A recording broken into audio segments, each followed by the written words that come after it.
DJ Ferris. It's Chicago, nigga. It's the real one.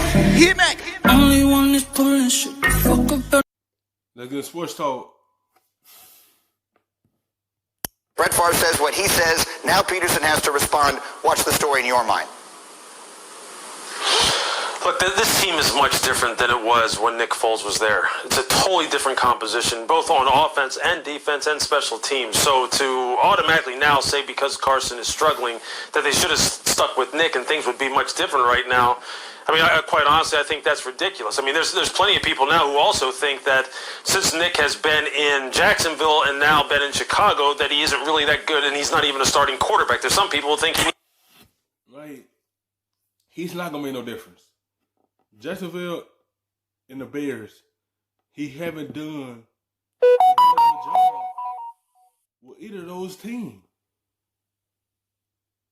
Like, he won't make no difference right now. They still looking for that Super Bowl run of what he did. That was a magical season for him. But after he got another chance to come to starter, he lost it in Jacksonville.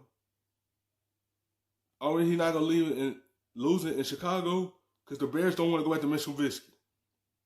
They want to stick it out with Nick Foles. He haven't been a big difference for them.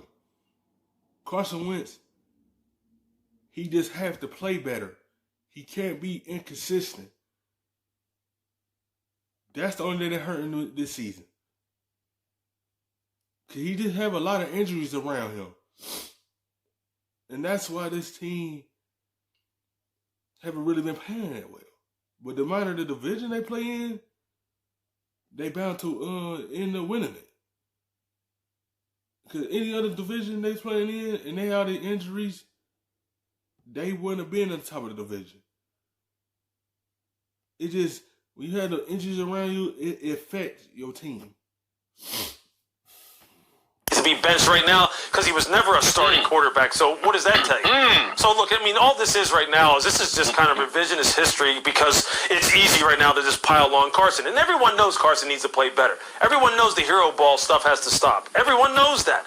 Everyone also knows that his offensive line is decimated. He doesn't have the same receiving core, from week to week. And the defense, when you're talking about playing complementary football and winning football games, is nothing like it was during that Super Bowl run. They don't have the same kind of depth at all. And there has been a coaching drain on this football team to a certain degree, and you can debate whether or not that's having an effect also. There's so many things differently that are different from the time that Nick was there that it's really, it's like, who cares anymore about what Nick would have done or if he would have been better? It doesn't even matter. All it is just talk. That's all it is. That's clearly true, and yet the talk doesn't go away for whatever reason. And so, Damian Woody, again, I'm coming to you because before this season began, you made a bold prediction on this show that you thought that Wentz would get benched this year. That was at a time when other people were predicting he might be the MVP of the league. So you tell me, what's gone wrong for Carson Wentz this season? Well, Greeny, listen, it's a combination of things. Obviously, Lewis spoke upon it. The personnel on offense is just drastically different. Whether it be the offensive line, players missing on the offensive line, skill position players haven't been available to the quarterback. But also a big part of it is just the quarterback. Listen, no one can deny Carson Wentz's talent. We all. You can't deny it. If he's trying to stop making all these hero plays and try to make everything and just focus on it's not there, I'm going to just throw it away. I'm going to just throw it at the ground. Or I'm either going to just take the sack and live another down. But he trying to make every play and it's costing him. The team is sitting at 3-4. He just had to play better. And stop trying to make these plays that's not there.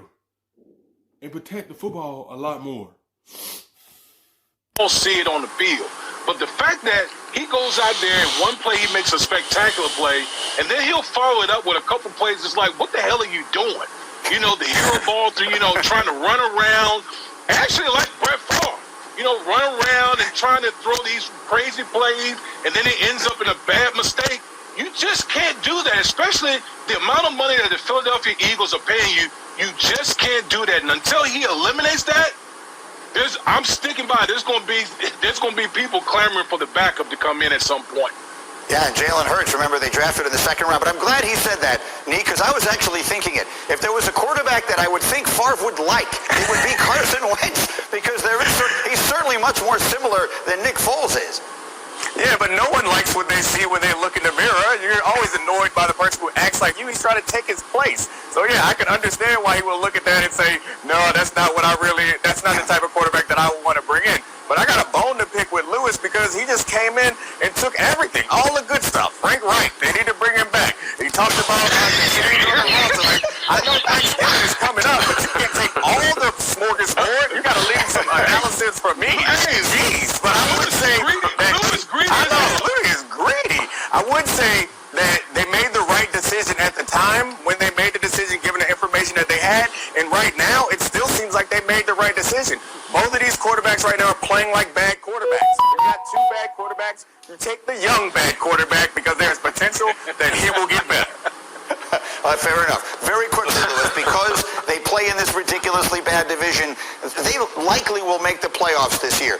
In your opinion, do they have the right guy? I mean, in Philadelphia, long term, will they be building around Carson Wentz as they? Yes. I feel like, yeah, they have the right guy. It's up to him to fix his mistakes that he made this season. Protect the football a lot more. The players around him have to get healthy. Alshon need to be healthy. Sean Jackson need to be healthy.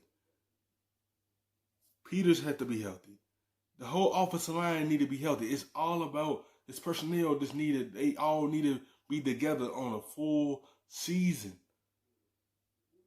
And that's the way this team could come back and be a good team. But when you decimated with injuries 2 years in a row, this is going to happen. It's going to be an up and down year, but you play in the type of division that you ain't even got to really have a win record. As long as you put up enough wins, you can win this division. But at the same time, it's just the health with the Eagles. Rebuild this thing wherever it is it goes into the future. If you were there, would you be doing it? As I'm sitting here right now, yeah, I think they do. Now, that is subject to change, and there is no question that Carson needs to knock off some of this nonsense, and that's about the nicest way I can put it. He needs to knock some of that stuff off because he knows better, and they're trying to coach him out of it, so it better change. It better change soon because you don't have, an unlimited amount of opportunity to do this. Yeah, I hate to rush him, but the nonsense ain't going away. He's been doing it for too long. That's who he is. Orlovsky said it here. He said, I'm tired of hearing Carson Wentz talk about all the things he needs to stop doing. He just needs to stop doing them. Thank you for watching ESPN.